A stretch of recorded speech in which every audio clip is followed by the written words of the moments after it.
Hello and welcome to our next section in our proofs unit. We are working with complementary and supplementary theorems. Go ahead and pause the video, get this down into your table of contents, and as well as this, the title, which is the same. Complementary and supplementary theorems.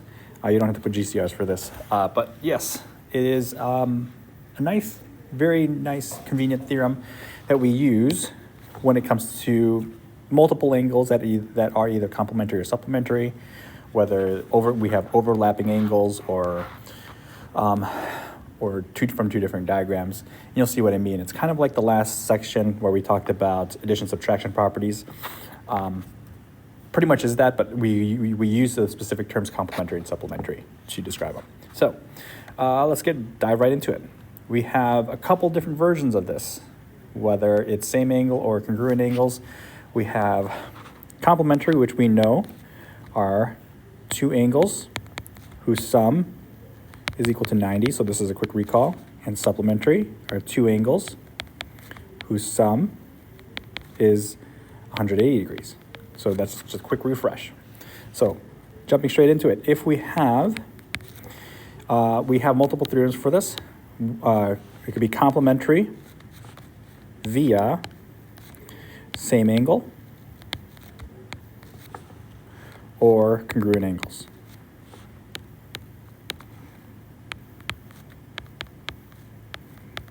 So we have technically four versions of this: complementary same angle, complementary congruent angles, supplementary to the same angle, supplementary to congruent angles.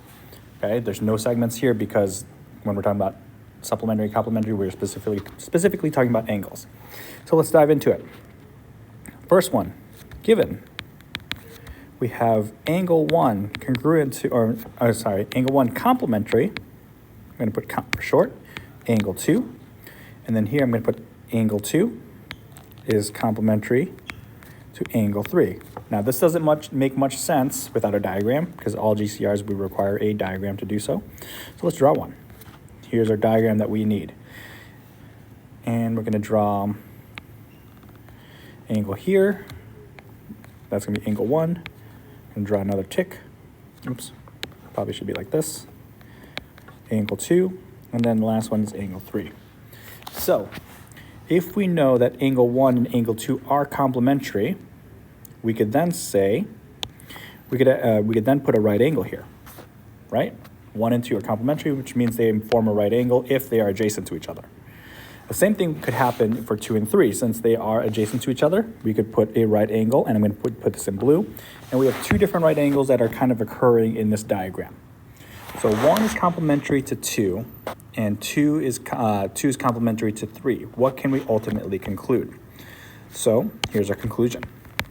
If, for instance, we put a number here for angle 1, let's say this is 40 degrees. This is in pink. You don't have to copy this down, but if you want to, you can help illustrate this.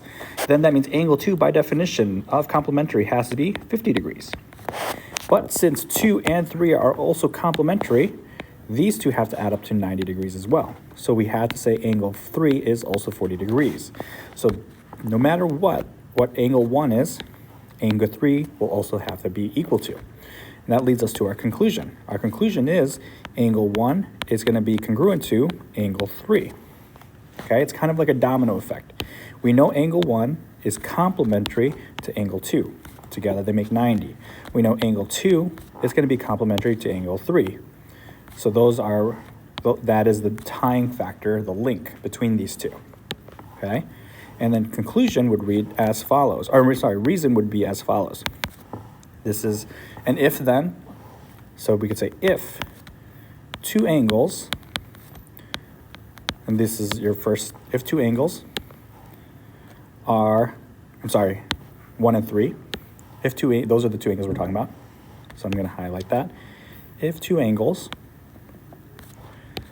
are complementary to the same angle,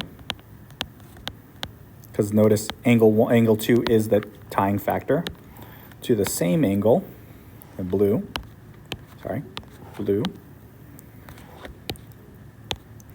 then the two angles are congruent. There we have it. okay?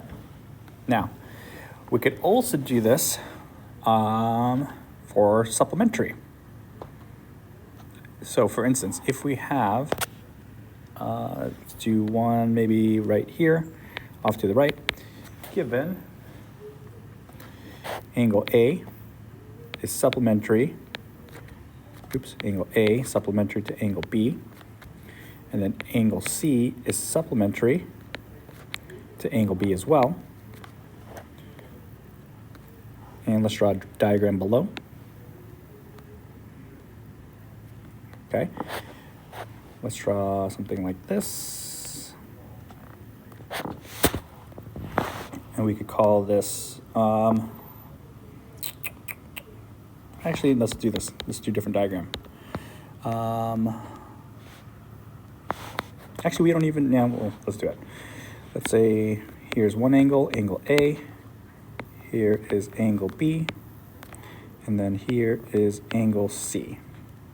Ooh, let's draw it like this. Okay? We could ultimately conclude this.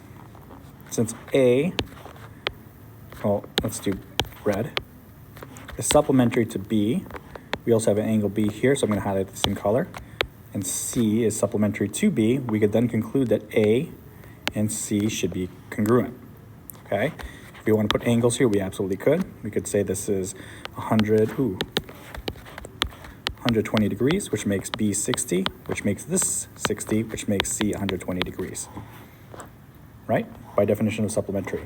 So our conclusion states that angle A is going to be congruent to angle C. Reason: if two angles are supplementary, so this time it's supplementary, to the same angle, notice that they're both congruent to B, then the two angles, are congruent. All right, so there we have it. And I'm going to highlight this same angle because they are, that's not highlighting. Highlight the same angle because they're both supplementary to B. And if you want to do this as well, the two angles are the reds, A and C. All right, so let's do one more, just really, really quickly. And let's draw a diagram first. Let's draw a right angle. Let's draw a dividing piece. I'm going to put 1 and 3 to name this. Draw a second diagram. Another right angle. I'm going to put a 2 and a 4. So this time around, given angle 1 is complementary to angle 3. Also given angle 2 is complementary to angle 4. And then lastly, angle 3 is complementary to angle 4. Or, sorry, not complementary, congruent to angle 4. Okay, so what does this mean? Well, if we put some angles in, we could absolutely do this. Angle 1 is going to be, let's say, 30 degrees this time. So that means we put a 30 degrees here. The complementary to 30 degrees is 60. So we could put a 60 here. And since 2 is complementary to 4, and 3 is congruent to 4, we could actually say, okay, 3 links here, so that means this is 60 degrees. So we could put a 60 degrees. Here, which means angle 4 is 60 degrees, which means angle 2 by definition of complementary should be 30 degrees. In other words, this is kind of like what's an odd man out, right? If I highlight the pairs, 1 is not paired with anything, but 3 connects the 3, 4 connects the 4, and we have this 1 and 2 that are kind of just hanging there. So we know by this fake example of 30 degrees, or of 60 and 30, that 2 will eventually be 30 degrees by a kind of a domino effect. And that's what our conclusion will be. If we follow the dominoes, where will it lead? In this case, angle 1 is going to be congruent to angle 2. And then we could conclude, or we could have a reason, if two angles, so this is going to be, remember, these are options, complementary, same angle, complementary, congruent angles. The difference this time around is we actually don't have anything overlapping, so this would be congruent angles. If two angles are complementary to congruent angles, and here's your congruent angles, then the two angles are congruent. All right? So that is the key piece, is that we have congruent angles and we have a congruency in the given. Okay? Now we can do this for supplementary too, but we will probably just say that for our practice. If you do have any questions, please let me know, and I will see you in the next one.